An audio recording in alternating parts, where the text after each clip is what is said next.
गाजियाबाद के हिंडन एयरबेस में हलचल बढ़ी। काले रंग की 2 बुलेट प्रूफ सरकारी कार हिंडन एयरबेस के अंदर पहुंची। शेख हसीना अब भी एयरबेस के भीतर मौजूद। सूत्रों के हवाले से खबर, शेख हसीना को लेकर आने वाला विमान गाजियाबाद के हिंडन एयरबेस से वापस बांग्लादेश लौट गया है। विमान में सवार नहीं थी शेख हसीना। 7 सैन्य कर्मियों को लेकर बांग्लादेश में अपने बेस की ओर विमान ने उड़ान भरी। बांग्लादेश पर हुई सर्वदलीय बैठक। सूत्रों के मुताबिक विदेश मंत्री एस जयशंकर ने कहा, जैसे हालात होंगे बताया जाएगा। सरकार बांग्लादेश की सेना के संपर्क में है। बॉर्डर पर चिंता की बात अभी नहीं है। एडवाइजरी के बाद 8000 भारतीय छात्र बांग्लादेश से वापस लौटे। नेता विपक्ष राहुल गांधी ने बाहरी ताकत के दखल को लेकर सवाल पूछा। इस पर विदेश मंत्री ने कहा कि बाहरी ताकत के इन्वॉल्वमेंट की बात करना अभी जल्दबाजी होगी। भारत सरकार की वेट एंड वॉच की पॉलिसी है। राहुल ने कहा, मीडियम और लॉन्ग टर्म स्ट्रैटेजी होनी चाहिए। पूर्व पीएम खालिदा जिया के बेटे तारिक रहमान ने पाकिस्तानी खुफिया एजेंसी के साथ 6 साल पहले ही तैयार कर ली थी तख्ता पलट की साजिश। बीएनपी और आईएसआई के बीच हुई थी डील। शेख हसीना के बेटे जॉय का बड़ा बयान, बांग्लादेश अगला पाकिस्तान बनने की राह पर है। दुनिया का सबसे भ्रष्ट देश बताते हुए कहा, कुछ लोगों ने उनकी मां को हटाने के लिए बड़ी साजिश रची।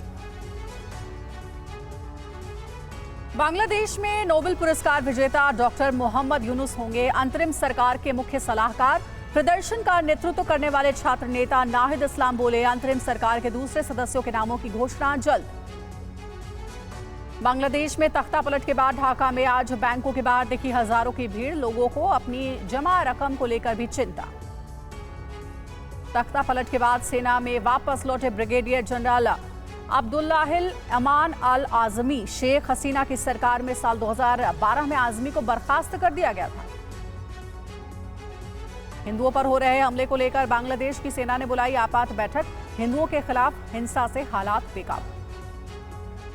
बांग्लादेश के पाबना जिले में भी हिंदू अल्पसंख्यकों के घर पर हमला हुआ। सुजानगर में हिंदू परिवार रात भर सो नहीं पाया। महिलाएं और बच्चे चीखते चिल्लाते रहे, किसी ने मदद नहीं की। बांग्लादेश से हिंदू महिला की गुहार लगाते तस्वीर आई सामने। महिलाओं ने प्रदर्शनकारियों से बचाने की लगाई गुहार। बांग्लादेश से अराजकता का एक और वीडियो सामने आया है। बांग्लादेश के छत्रग्राम में हिंदू मालिक के एक मॉल में उपद्रवियों ने लूटपाट की। मॉल से सामान लूट कर जाते दिखे उपद्रवी। बांग्लादेश मीडिया के हवाले से खबर, 27 जिलों में हिंदुओं के घरों पर हमला। 12 हिंदू परिवारों के घरों को जलाया गया। कई कारोबारियों के दुकानों में लूटपाट की गई। बांग्लादेश में हिंसक प्रदर्शन के दौरान कट्टरपंथियों ने हिंदुओं के मोहल्ले में किया हमला। बोगरा जिले के पिरगाछा में हिंदुओं के घरों में लूटपाट। बांग्लादेश में हिंदू विरोधी हिंसा की एक और तस्वीर सामने आई। ढाका के खिलगांव थाने के हिंदू इलाकों में हमला। हिंदुओं के घरों में तोड़फोड़ और लूटपाट।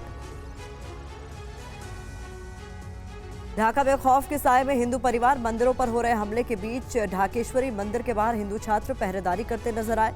रात भर सड़कों पर बैठे रहे छात्र।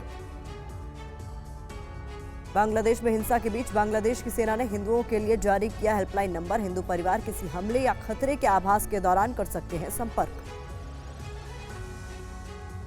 बांग्लादेश के मेहरपुर इस्कॉन मंदिर को दंगाइयों ने किया आग के हवाले। इस्कॉन के प्रवक्ता युधिष्ठिर गोविंद दास ने दी जानकारी।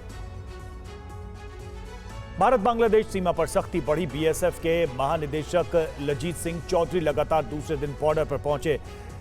पेट्रापोल क्रॉसिंग पर हालात का जायजा। कल भी बॉर्डर का दौरा किया था।